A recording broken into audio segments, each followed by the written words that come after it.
and welcome to another video tutorial. My name is Britta Swiderski, and today I'll be sharing an update about my Project Life style album for my trip to Europe that I took.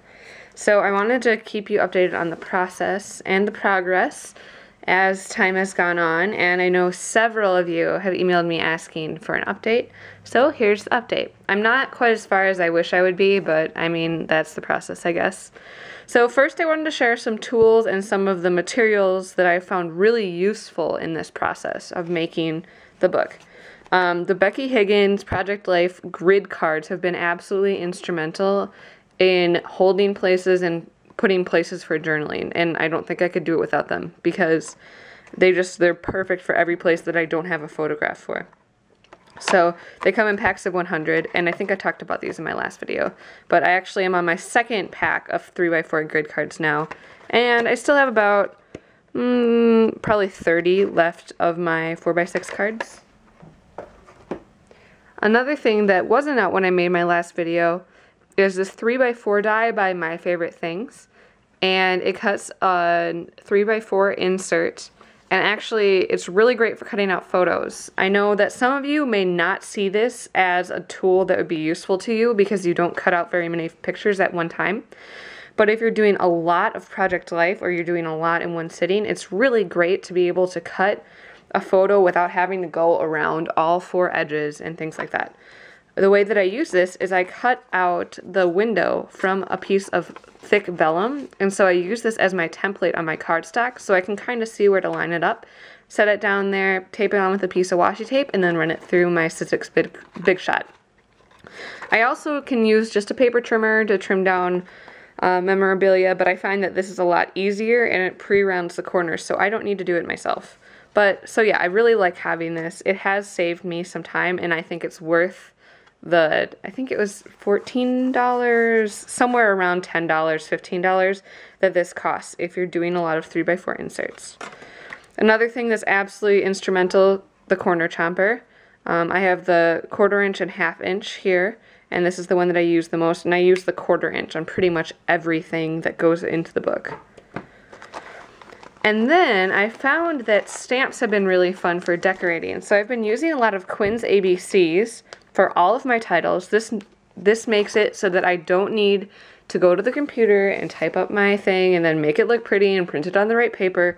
I can just stamp it out in some regular Memento ink, use a baby wipe to wipe off my block, and I'm done. I just stamp on one of the grid cards and I'm good to go, and I love it this way. I'm not using up letter stickers this way or having to worry about if I have enough E's or I's, and it just makes my life so much easier. So I love, love, love this stamp set. There's also a number stamp set to go with it too if you stamp a lot of numbers or want a lot of numbers for your titles or pages. This Kelly Purkey stamp set called Rad is absolutely awesome for Project Life and for this book especially because you have amazing, you have time to celebrate, let's go on an adventure, oh snap, rad, take note, all things that can be used, plus of course the tag images, the little arrows, and the chevron is all really great. I also have some Kelly Purkey wood-handled stamps that you can also get from Simon Says Stamp. And Happiness right here, I also have a geotag one, and she has some other really good ones for Project Life as well. You can check out links to all the products I show here in the description bar below this video, and also over on my blog post, which will be linked in this video post as well. I also have a few more stamps that I got these from Banana Fish Studios. Her shop is currently under maintenance right now, but hopefully that'll be up soon, and so you can order these really cute stamps again. But I just have a little airplane, a little camera, you can see those. But obviously there are other things on the market you could use in place of these. I just really like these ones. They're really cute and really graphic. And I have another stamp set, Numbers from Ellie's Studio. And they just make a whole bunch of really fantastic stuff that I've used throughout this book. So you'll see that. Other tools that I find indispensable, my Tim Holtz Tiny Attacher is really great for attaching little banners and things and making them look like they're really meant to be there. So I use this on a lot of the banners that I do. A Sharpie pen, which isn't a Sharpie, it's a pen, but it's felt tipped. So you can see here that you have a really thin line. It's really great, and it will write pretty well on pretty much anything. And it dries absolutely instantly. So it's just really great. It combines like the really awesome aspects of a Sharpie with the really awesome aspects of a pen. You can't write on perfectly smooth surfaces, I don't think, but this provides a really great consistent black line, and I love it. Also, my Cutter Bee scissors. I have these, and then of course the non-stick ones. But I've actually been keeping my ones that don't have the non-stick coating on in my Project Life box along with everything else so that I can work on this whenever I feel so inclined. Now I have some embellishments that I want to talk about. I'm using the Soleil collection from Basic Grey, so I have a 6x6 pad here that I've cut up into 4x3 cards. I may have showed you this last video. So I use those and add those in as placeholders and also as just graphic elements when I feel like I don't have a lot of journaling or things like that. And then I have some things in here. This is just the top of a photo box, by the way. This is what I use to keep track of all my Project Life stuff in one place. I have my photos in one and all of my other stuff in another, and then my album. So it's really easy to keep track of. I have some more Banana Fish Studio stuff in here, but you can't get this at the moment. Hopefully you'll be able to get it again soon. But we have everyday clips, and then we have these awesome tabs that are oriented both ways, vertical and horizontal. And you can fold over. They're pre-scored for you in numbers, some graphic icons. You got the camera, pointer finger, arrows, men, women, heart, things like that on graph paper. And then also these cute little ticket stubs that can work the same way as foldovers or just regular on your layout. And then I do believe that the rest of this is from Ellie's Studio, and almost all of it is from the Sweet Life collection. Yeah, I do believe so. And I have almost the entire Sweet Life collection here, and it's what goes really well with the Soleil papers. The colors are very similar, as you can see here. And, you know, they're really just great colors, really neutral, gender neutral. You have some reds. You do have a little bit of pink, but it's not overwhelming. You know, this can totally work on a boy layout. So I have the mini cards, the 1-inch circle tags. Then I have the circle tags. These are 3 inches in diameter. We have the little notes stickers, the tiny note labels, the little snippets, the Sweet Life pennants, the Sweet Life little snippets, the little snippets labels, the journaling tags, the large journaling tags. And this has been one of my favorite things so far. The Sweet Life cutouts. So little tiny pieces to put on your layout. And I just staple it on and then add some adhesive behind it. And then this tray helps catch all of the little pieces that I have cut out but haven't used yet.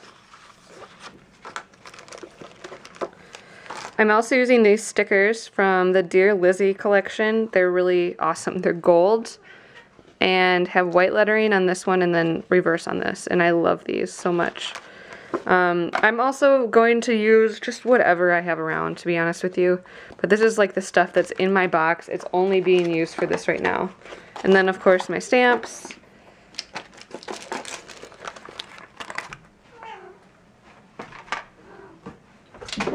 Another thing that's been really great for this project is the Fiskars paper trimmer. I don't actually use this for my normal paper trimmer because I really like the really clean cut edge of the Tonic Guillotine trimmers. But for a smaller project like this where I'm not working on it at my craft desk, I usually work on this in the living room so that I can watch TV while I scrap, spend time with friends. This way I can have this on my lap and use it as a lap trimmer. To be honest, the edge isn't nearly as straight or clean cut as I wish it would be, but with their new titanium blades that they have out, it stays sharper for a lot longer.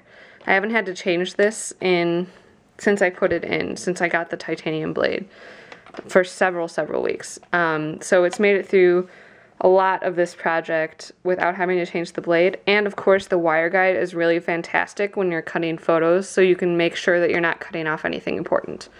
So yeah, this is really a great tool to use on a smaller project like this, even though I'm more of a guillotine trimmer kind of person. So I wanted to open up my album and show you how far I've gotten. I have all of my photos in here. For the first, I would say I have the first 2/3 of my photos in here, along with just filling in the rest of the spaces in with, you know, grid cards. So I have all the way back to here.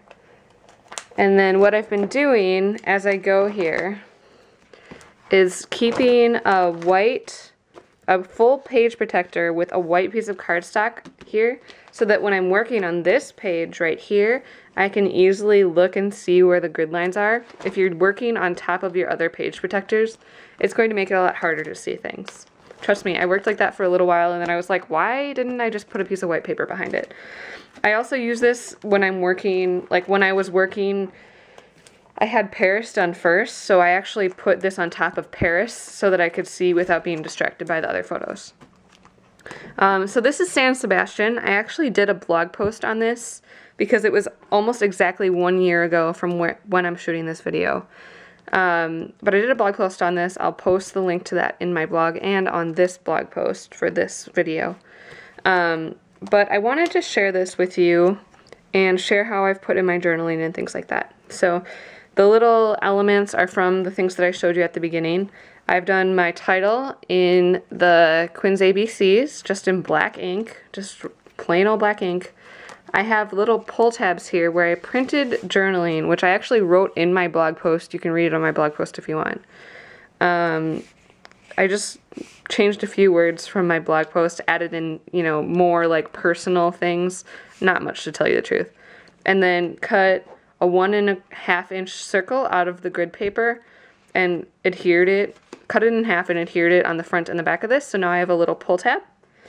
And I have hidden journaling, mostly because it's not that it's a secret or anything like that. I mean, obviously I put it on the internet, but it is great to not have just a ton of text everywhere. This way the photos really tell the story, and if the person really wants to read about my minute moments, they can put in here. Otherwise, I think they should get a good idea from the pictures.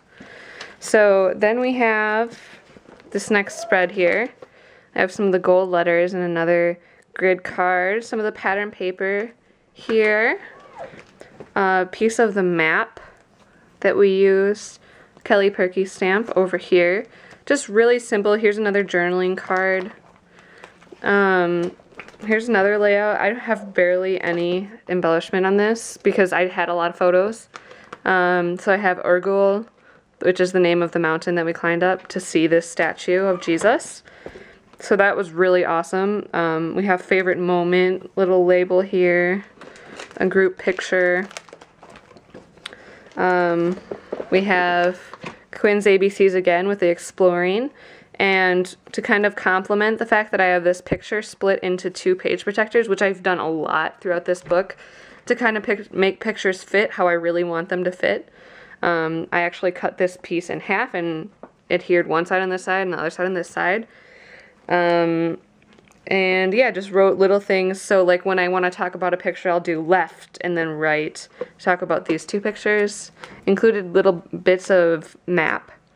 Here, another journaling card. I really like this insert. It is Design G from the Project Life because it incorporates horizontal and vertical photos, which I tend to take a lot of both. So it's really hard for me to just do all vertical or all horizontal, which is why you see a lot of these spreading across the seams. But it is kind of fun. It's a unique challenge, and once you get into it, it's a lot easier. So we have more photos split in half here. This one was split in half. We have a cutout from a brochure here. And just, I use grid paper whenever I have, you know, a space that would be blank. It's really great because it's a really great neutral. I just write notes in my Sharpie pen. I'm keeping it really simple because I want to be able to do this and have it done and really capture these memories. Showing off the aquarium. that we went to in San Sebastian. So notes about the aquarium here and here, and some more journaling. I kind of just put it, the journaling is actually chronological, and this, like when I go somewhere, it's more divided into we went here and here, and here was the food that we ate. And so it's less chronological and more just kind of by theme. But I kept the journaling in chronological order because it basically fits with the story. So like I'm really just not strict about where I put things and things like that, as long as I'm capturing the moments and capturing the story. Then we have Bilbao. We took a bus over to Bilbao, which is pretty close to San Sebastian, about 2 hours away. And so I have pictures from our day there. Adding in Little Life is Good. And I try to keep things in a triangle, so we have like our bright pattern here, and then bright patterns up here. So you can see it forms a triangle, along with also the grid print is here, here, and here. And then this is the last page. I used some of these sticker strips from Banana Fish Studio, but you can use washi tape. I think I might pull out some washi tape that I want to use in this project. I really just haven't yet. And then like a date sticker. I've incorporated some memorabilia here, and you know the memorabilia from the Guggenheim, where it talked about the exhibits. I have a little plane symbol here because we flew home. And so yeah, and then it goes right into my Berlin trip because that was the next time I took like really meaningful photos. And so then I will just have these right next to each other. So this will say Berlin, probably, and then I'll just keep on going from there. And something that I've done is when I had really interesting pamphlets, a lot from museums, I've just put them on a 12 by 12 sheet or an 8.5 by 11 sheet and let them shine for themselves. This one I actually might do, just leave it by itself in a page protector and sew down this edge so that I can read both sides of it.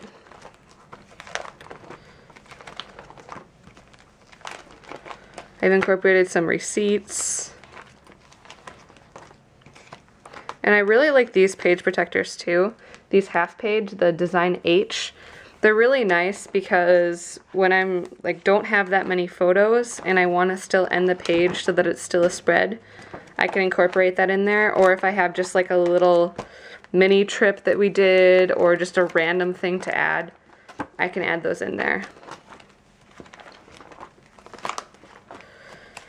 Here's another place where I've added in another page protector where it's actually, I put in the entire pamphlet in this little thing and just kind of put pictures around it because there was no real good way for me to incorporate the pictures from my trip to this particular museum since they didn't allow pictures in the museum. So I just incorporated the brochure, and I'll write things here, put cute embellishments across the page. And all of these are just waiting to be embellished. So I have a little bit of work ahead of me, but I don't really mind. Here's another little insert. It was an 8.5 by 11 page protector that I just cut down. And so I will make another video once I'm closer to completion of this, which may be in a while, knowing me.